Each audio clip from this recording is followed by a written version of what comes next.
United USA. So I've talked about the water drought on the West Coast, and here in California, Arizona specifically where I live, it's very, very bad. This water emergency is here now. This is an absolute real-time red flag. Check it out, listen up. What a mess. What an absolute mess. I mean, each time you say, oh, this is different than it was. What's it going to be like in October? What's it going to be like next to April? There isn't a lot about the Colorado River that Jack Schmidt doesn't know. He's been making research trips on it for decades. But he's never seen the river this low. Look at this. Yeah, you used to be able to back a truck in here right into the water. Is this new this year, essentially? Yeah, it's happened within the past 6 months. I am stunned by how horrible this is. The Colorado is the lifeline of the American Southwest. It runs nearly 1,500 miles, supplying water and electricity to 7 states and Mexico. Some 40 million people rely on its resources. But 20 years of drought, made worse by climate change, have brought things to a moment of crisis. This part of the river was once the upper end of Lake Powell, one of the 2 main reservoirs. Lake Powell filled for the first time in 1980. That concrete ramp was filled with houseboats, people backing in motorboats, people water skiing, and now look at that. Essentially, 1999-2000 was the last time the water was up at the base of that concrete ramp. And now it's lower than it's ever been since it filled. It's not only Powell. Lake Mead, the river's other major reservoir above the Hoover Dam, is only about a third full. Unless things change, which they won't.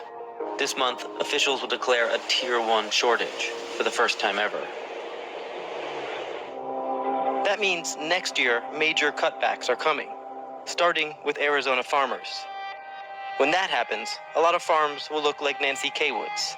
She relies on water from another river, a tributary to the Colorado. But it got so low, she was totally cut off in April. So this out here, just looking at this, I mean, is this... Take a look. Is this dead now? Well, we don't think it's going to green back up. What were you growing here? Alfalfa. Uh-huh. See the seed lines? Uh-huh. And how it's just all dead. Our dam has no water. We have no water, period. So this is my granddad, and he bought the farm in about 1930, and here he's in the 40s, and he's listing a field getting ready to plant cotton. It's an amazing photo. It's about the only picture I have of him on the farm. And this is our family. This was out in a cotton field. It's really hot. Everybody's squinting. It was in August. What I'm struck by looking at this picture, you said it's August, but you're standing in a bright green field. Beautiful green, and it's right over where that dead alfalfa is. Isn't that gorgeous? And that was taken in 2019. I feel like we've been talking about this moment as a future thing for a long time. This idea that there's going to be a time when we have to reduce water usage. We have to pay attention to that. But being out here, it feels like that moment's here already. It's here. Here we are. And there's no turning back. No. Right now, the population is not going to feel affected. Farmers are going to feel it. Does that create a little bit of a divide where farmers are in this place where you're It doesn't taking seem the fair brunt? to me. Yeah. Yeah, I think it does. There's a big push for land development here, encouraging industry to come in here, new businesses, which means more homes. And as that happens, they're going to be using water just like we are. The decisions over who loses water first were largely made back in 2019 as part of a drought contingency agreement between the states that use the river.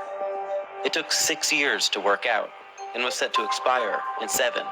That means negotiators are already starting to worry about how they'll do it all again, with many states still trying to build new pipelines and developments, and even less water to go around. Tom Bushatsky is responsible for making Arizona's case and navigating all of these tensions. Starting with the drought contingency plan discussions in 2018 and 2019, we have been talking about climate change and the hotter and drier future, really putting that point out there to the water users that we have to be prepared for that. And I think a lot of what's going on with the Colorado River is The hotter, drier future is already here, and it might get a little bit worse. Is it fair that farmers who ostensibly are doing something that's sort of essential, growing food for us to live, that they're having to cut back when other people are watering their lawns and not having to limit their shower length? That is a debate that has been growing. But the way the legal priority system works for water supplies, the farmers have that lower priority than the cities. Do you think as this gets harder over the coming years that the interstate negotiations are going to get trickier? So the harder it is in your state, the harder it will be between the states. So the answer is clearly yes to that question. It remains to be seen what will happen. I know that we collectively will negotiate something. We will. What it's going to be, I don't know. When it's going to be, I don't know, but failure is not an option. It isn't. Because otherwise, Mother Nature's going to take over. There are no easy answers for this, are there? There are not. And in water, there never are. Do you think we're at a critical point? I think we're at a point where the old ways will not suit us going forward. So we are at a political critical point where we need to really have hard-nosed talks about where is the best place to use water to do the best good for human society. We have lived with the imagination that there is more water to develop, and so we can increase development and it won't hurt anybody. But it is a zero-sum game. There's not any more extra water to develop.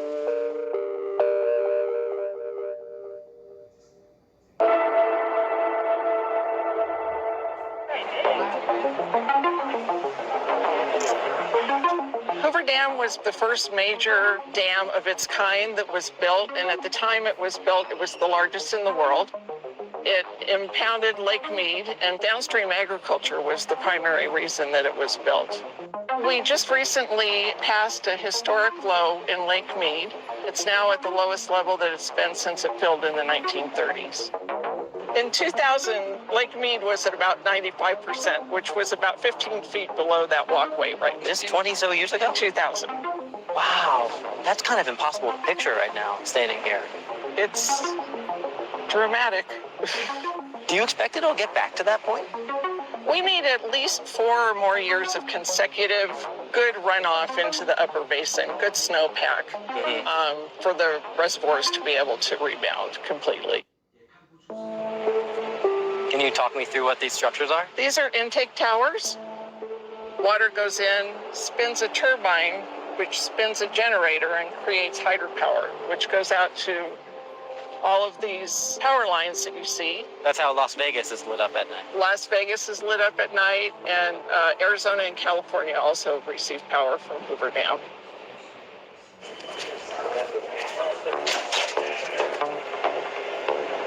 I'm waiting to feel my ears pop.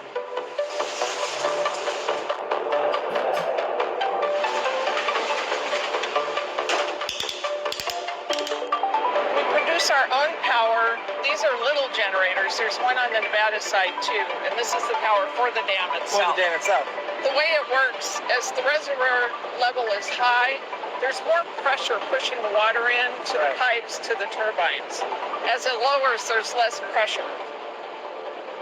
Is there a lower limit to how little water there can be in here for them to still work? Elevation 950 is the lowest that we'd be able to go and still produce hydropower.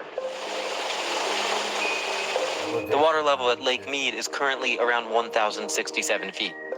So if the water level gets below 950, this dam will no longer really function as a generator of power. That is true, but we don't anticipate that happening. 50, this dam will no longer really function as a generator of power. That is true, but we don't anticipate that happening. Liar! Is it a little despairing for you to come out and see? It's concerning.